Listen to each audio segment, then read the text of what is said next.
சட்டம் மாறி வந்து மண்ணை முட்டும் காலில் சூழ்ந்து கைகள் தட்டும் வாழியவே.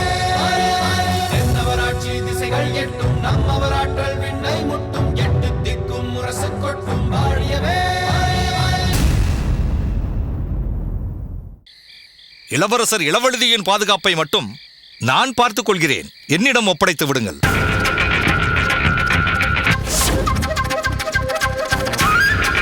என்ன தளபதியாரே இப்படி கேட்கிறீர்கள்? ஏற்கனவே இளவரசர் இளம்வழுதியின் பாதுகாப்பு பொறுப்பை குணாளரிடம் நாம் ஒப்படைத்து விட்டோமே.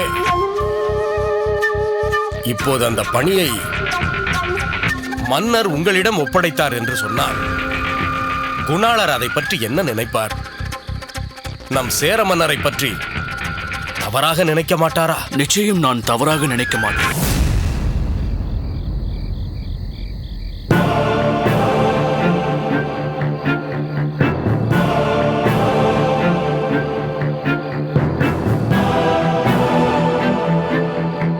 வணங்குகிறேன் மன்னவா. வாருங்கள் குணாளரே. மன்னவா, இளவரசியாரின் பிறந்தநாள் அன்று ஒரு நாள் விடுதலையாக வந்து கலந்து கொள்ளும் இளவரசர் இளம்வழுதியின் பாதுகாப்பை நம் சேர தளபதியார் ஏற்றுக்கொள்ள விரும்புகிறார் என்றால் அதற்கு நான் முழு மனதுடன் சம்மதம் தெரிவிக்கின்றேன். பிரதானியார் கூறுவது போல் அதை நான் நிச்சயம் தவறாக நினைக்க மாட்டேன்.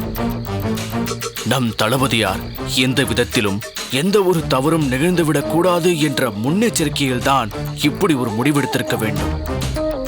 அவருடைய இந்த முடிவுக்கு நான் முழு ஒத்துழைப்பு தருவதற்கு தயாராக இருக்கிறேன். இதுதான் சான்றோர்களின் சிறப்பு. நாட்டின் நன்மையை நினைத்து பொறுப்பை அவருக்கே கொடுக்கலாம் என்று சொல்கிறீர்களே. உங்களை நினைத்து நான் பெருமிதம் கொள்கிறேன் குணாளரே. தளபதியாரே, குணாளரே சம்மதம் சொல்லிவிட்டதால் நாளை முதல் இளம்வழுதியின் பாதுகாப்பு பொறுப்பு உங்களுக்கே சொந்தமாகிறது. நன்றி மன்னவா. அதற்காக நீங்கள் குணாளரை குறைத்து மதிப்பிடக்கூடாது. வீரர்களுக்கு பயிற்சி கொடுக்கும் பொறுப்பை அவர் தொடர்ந்து செய்து கொண்டுதான் இருப்பார். அது மட்டுமின்றி தேவையான நேரங்களில் அவர் கூறும் அறிவுரைகளை நீங்கள் ஏற்க வேண்டி வரும். அதை ஒருபோதும் நீங்கள் தட்டக்கூடாது. உத்தரவு மன்னவா. நல்லது. நாம் நாளை காலை சந்திப்போம்.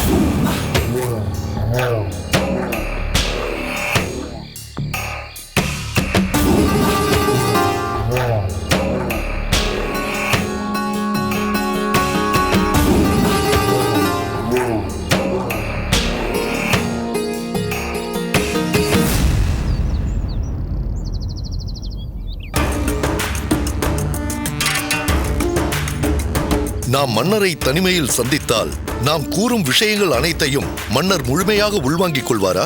மார்த்தாண்டரே, ஏன் தங்களுக்கு இப்படி ஒரு சந்தேகம்?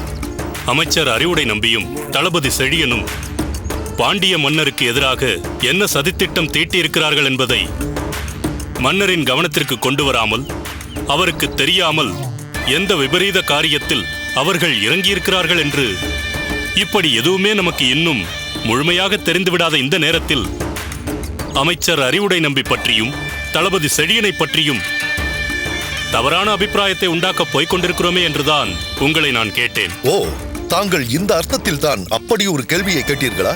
ஆமாம், நாம் சற்று அவசரப்படுகிறோமோ என்று எனக்கு தோன்றுகிறது. எனக்கு என்ன தோன்றுகிறது தெரியுமா? சொல்லுங்கள்.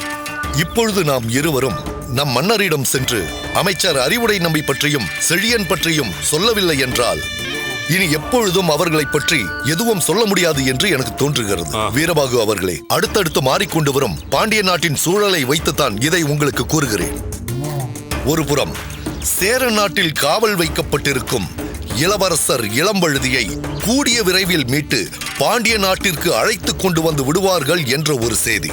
மறுபுறம் ரோமாபுரி நாட்டிலிருந்து மன்னர் அகஸ்டஸ் அனுப்பி வைக்கும் ரோமாபுரி தூதுவன் விரைவில் பாண்டிய நாட்டிற்கு வர இருக்கும் மற்றொரு செய்தி.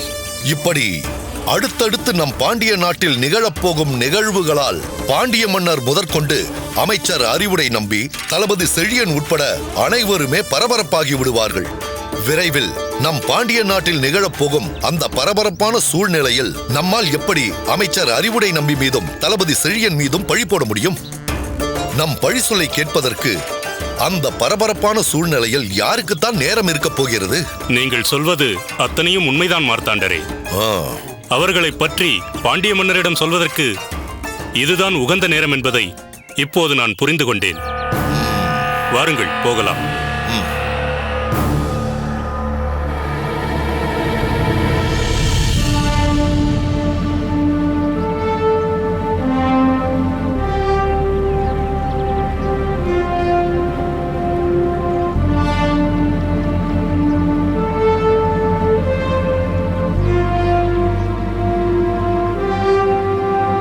மாமன்னருக்கு வணக்கம். வணக்கம். வாருங்கள். தங்களின் இனிமையான தனிமை நேரத்திற்கு நாங்கள் இருவரும் இடையூறாக வந்துவிட்டோமா? அப்படியெல்லாம் ஒன்றுமில்லை. தாங்கள் என் அக்கையாரின் கணவர், என் குரு. தாங்களும் சரி, மார்த்தாண்டரும் சரி, எப்பொழுது வேண்டுமானாலும் என்னை வந்து சந்திக்கலாம். அதை ஒருபோதும் நான் இடையூறாக நினைக்க மாட்டேன். மன்னவா, தங்களின் குரு, தங்கள் அக்கையாரின் கணவர் தளபதி வீரபாகுவுக்கு நிகராக என் மீதும் மதிப்பு வைத்திருக்கும் தங்களின் அன்பிற்கு முதலில் நான் தலை வணங்குகிறேன்.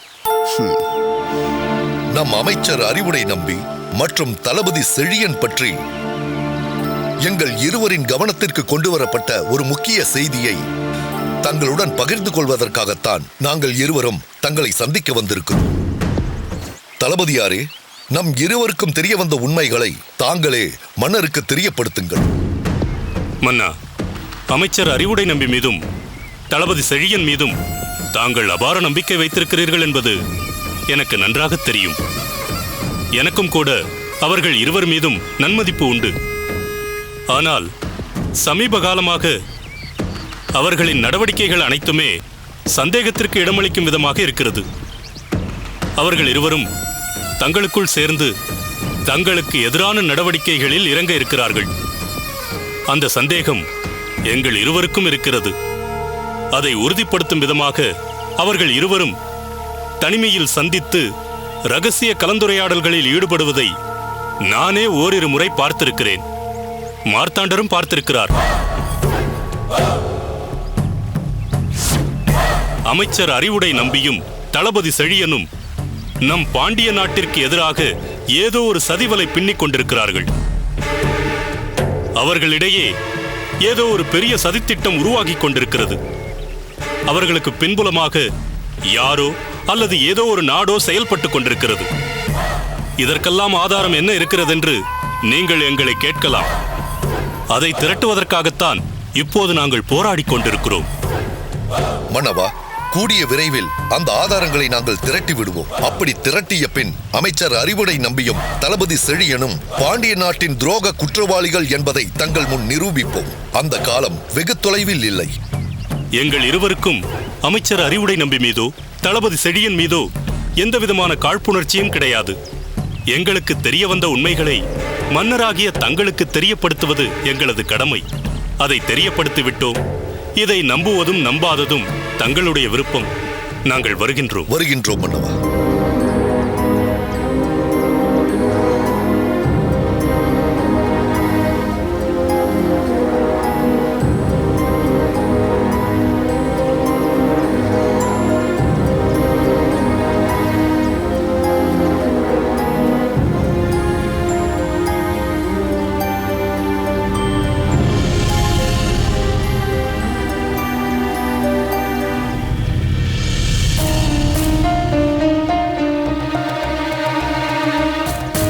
பெருவழுதி, வாருங்கள் அக்கையாரே. ஏன் பெருவழுதி, என்னவாயிற்று? ஒன்றுமில்லை அக்கையாரே, ஒரு குழப்பம். என்ன குழப்பம்? நம் அமைச்சர் அறிவுடை நம்பி தளபதி செழியன் இருவருமே என்னுடைய நம்பிக்கைக்கு பாத்திரமானவர்கள். அவர்கள் இருவரின் மீதும் எனக்கு நல்ல அபிப்பிராயம் இருக்கிறது. உன்னுடைய அபிப்பிராயம் நியாயமானதுதானே? அவர்கள் இருவருமே உண்மையில் நாணயமானவர்கள், உன்னுடைய அபிப்பிராயத்துக்கு பொருத்தமானவர்கள். ஆனால் நான் இப்போது அவர்களை பற்றி கேள்விப்பட்ட ஒரு செய்தி வேறு மாதிரியாக இருக்கிறது. அவர்களை பற்றி நீ என்ன மாதிரியான செய்தியை கேள்விப்பட்டாய்? அவர்கள் இருவரும் பாண்டிய நாட்டின் துரோகிகள். பாண்டிய மக்களுக்கு எதிராக சதிவலையை பின்னுகிறார்கள் என்று கேள்விப்பட்டேன். அவர்கள் இருவரும் அப்படிப்பட்டவர்கள் என்று நீ நம்புகிறாயா? இல்லை, அதை நான் நம்பவில்லை. என்னால் நம்பவும் முடியாது. இவ்வளவு தெளிவாகவும் தீர்க்கமாகவும் இருக்கும் நீ பிறகு எதற்காக குழம்புகின்றாய்? கேள்விப்பட்ட விஷயங்களுக்கெல்லாம் நாம் குழம்பிக் கொண்டிருக்க கூடாது. அதையெல்லாம் தூக்கி எறிந்துவிட வேண்டும். அது எனக்கும் தெரியும் அக்கையாரே. ஆனால் அந்த விஷயத்தை என்னிடம் கூறியவர்கள் என்னால் குறைத்து மதிப்பிடக்கூடியவர்கள் இல்லையே. அதில்தான் எனக்கு குழப்பம். அப்படியா? அமைச்சர் அறிவுடை நம்பியும் தளபதி செழியனும் பாண்டிய நாட்டு துரோகிகள் என்று உனக்கு கூறியவர் யார்? தங்கள் கணவரும் மார்த்தாண்டரும். இருவரும் ஒன்றாக சேர்ந்து வந்துதான் இந்த செய்தியை என்னிடம் கூறினார்கள். மார்த்தாண்டரை விடுங்கள். என்னுடைய மதிப்பிற்கும் பாசத்திற்கும் உரிய குரு, என்னுடைய பாசத்திற்குரிய அக்கையாரின் கணவர் வீரபாகுவின் வார்த்தைகளை நான் எப்படி குறைத்து மதிப்பிட முடியும்? என் குழப்பமே அதுதானே. பெருவெழுதி, என் கணவர்தான் உன்னுடைய குழப்பம் என்றால் இனி நீ குழம்ப தேவையே இல்லை. என்ன? தாங்கள் என்ன சொல்கிறீர்கள்?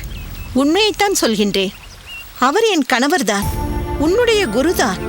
ஆனால் அவருடைய எண்ணங்கள் உயர்வானவை அல்ல. இதை உன்னிடத்தில் சொல்வதற்கு நான் அவமானப்படவில்லை. ஏன் தெரியுமா? இந்த கணவர் என்ற உறவு என் காதலால் எனக்கு ஏற்பட்ட உறவு. என்னுடைய காதலை என் குடும்பத்தாராகிய நீங்கள் அனுமதித்ததால் வந்த உறவு. என் கணவர் என்ற காரணத்தால் இவரும் ராஜவம்சாலி என்று ஆகிவிட்டாரே தவிர அதற்கான தகுதியோ தராதரமோ அவரிடத்தில் கொஞ்சமும் கிடையாது. நாம் எல்லோரும் சேர்ந்து என்னதான் உச்சாணி கொம்பில் அவரை ஏற்றி வைத்தாலும் அவருள் இருக்கும் அவரின் இழிவான இச்சைகள், கீழ்த்தரமான புத்தி, இவை இரண்டும் சேர்ந்து அவரை வெகு சீக்கிரத்தில் கீழே இறக்கி வைத்துவிடும்.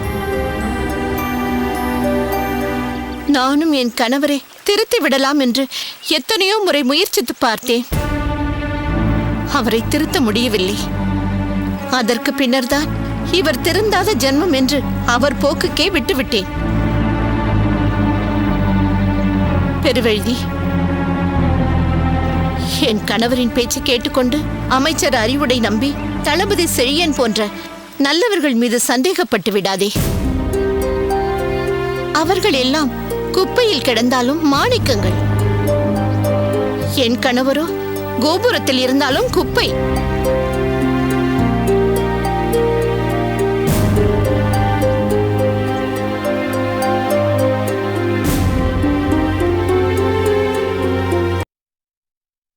அமைச்சர் பெருமானே, மாமன்னர் இவ்வளவு அவசரமாக நம்மை அழைத்திருக்கிறார் என்றால் ஏதோ முக்கியமான விஷயமாக இருக்க வேண்டும். அது என்னவென்று உங்களுக்கு தெரியுமா? தெரியவில்லை. உங்கள் இருவரையும் குறிப்பிட்டு அவர்களும் தாங்களும் வந்தால் மட்டும் போதும்.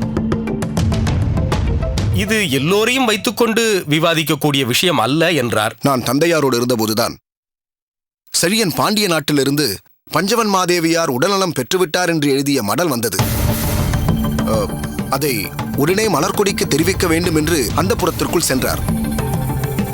இப்போது திடீரென்று இவ்வளவு அவசரமாக நம்மை எல்லாம் அழைத்திருக்கிறார் என்றால் இதற்கிடையில் தான் ஏதோ நடந்திருக்க வேண்டும். அதோ மன்னரே வருகிறார். அவரிடமே காரணத்தை தெரிந்து கொள்வோம்.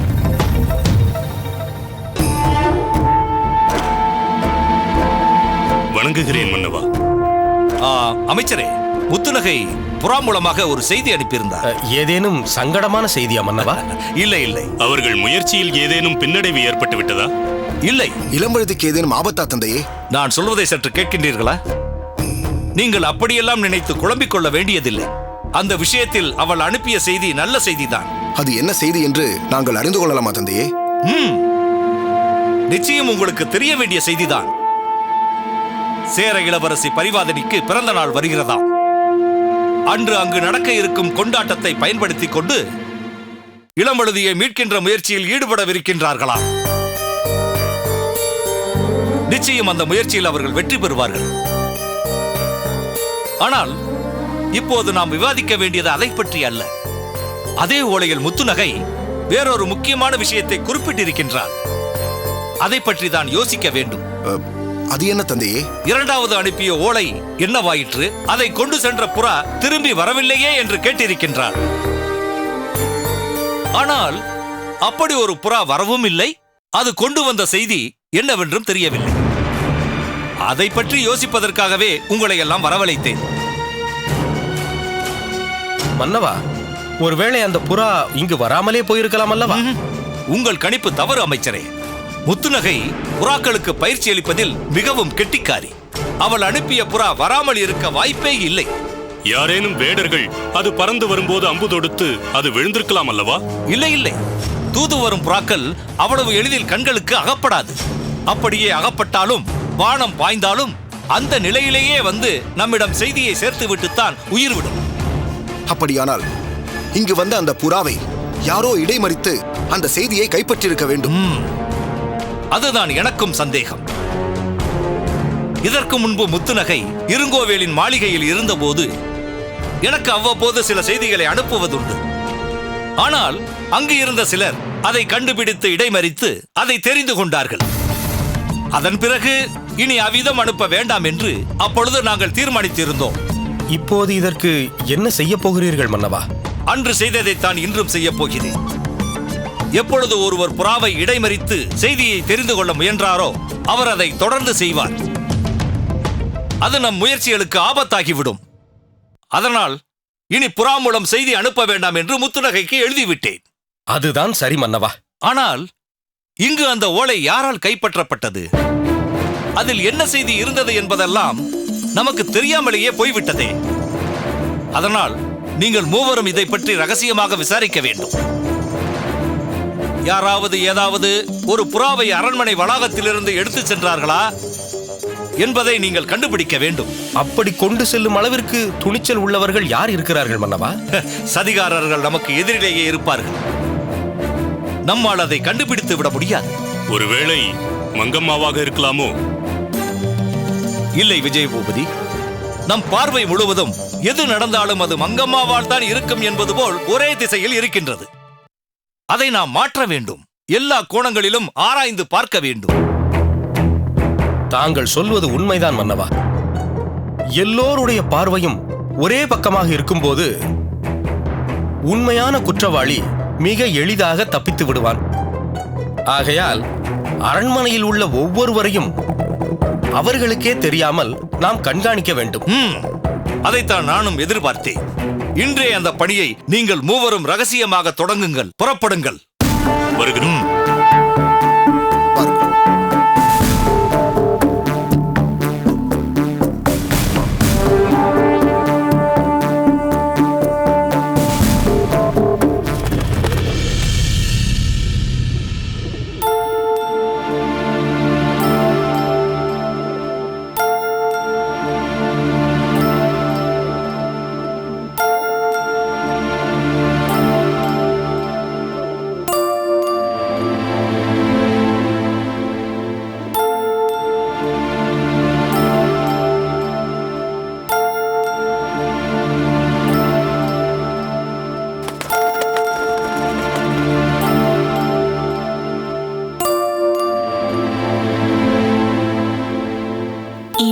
செய்தி வேண்டாம், வெற்றியோடு திரும்புங்கள்.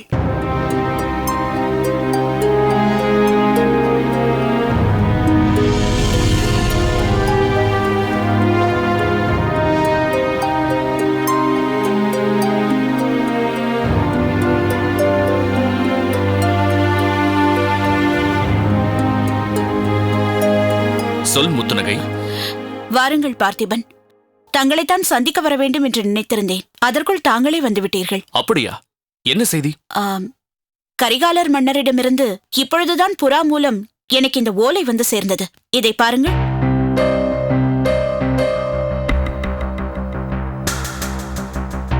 இனி செய்தி வேண்டாம், வெற்றியோடு திரும்புங்கள். எதனால் நம் சோழ மாமன்னர் 2 வரிகளில் சூசகமாக ஒரு ஓலை எழுதி அனுப்பியிருக்கிறார் என்று புரியவில்லை. எப்பொழுதும் சோழ மன்னர் இவ்வாறு செய்ய மாட்டார். அதுதான் எனக்கு குழப்பமாக இருக்கின்றது. இதில் குழம்புவதற்கு என்ன இருக்கிறது முத்துநகை? சற்று நிதானமாக யோசித்து பார்த்தால் உனக்கு இதற்கான விடை கிடைத்துவிடும். இல்லை பார்த்திபன், எப்படித்தான் யோசித்து பார்த்தாலும் மன்னரின் இந்த செய்கைக்கு என்ன காரணம் என்று என்னால் கண்டுபிடிக்க முடியவில்லை. என்ன முத்துநகை இப்படி சொல்கிறாய்? இதற்கு முன்பு சோழ மாமன்னருக்கு தாமரையை கடத்தியது மங்கம்மா என்று ஒரு செய்தி மடலை சோழ நாட்டிற்கு அனுப்பினீர்கள் அல்லவா? ஆமா, நான் சோழ நாட்டிற்கு அனுப்பிய அந்த புறா அதன் பிறகு திரும்பி வரவில்லையே என்று உங்களிடம் கூட கூறி வருத்தப்பட்டேனே. நீ சோழ நாட்டிற்கு அனுப்பிய புறா திரும்பி வரவில்லை என்றால் அதற்கு என்ன அர்த்தம்? சோழ மாமன்னரின் நடவடிக்கைகளையும் செயல்பாடுகளையும் யாரோ கண்காணித்துக் கொண்டிருக்கிறார்கள் என்பதாகத்தானே அர்த்தம்?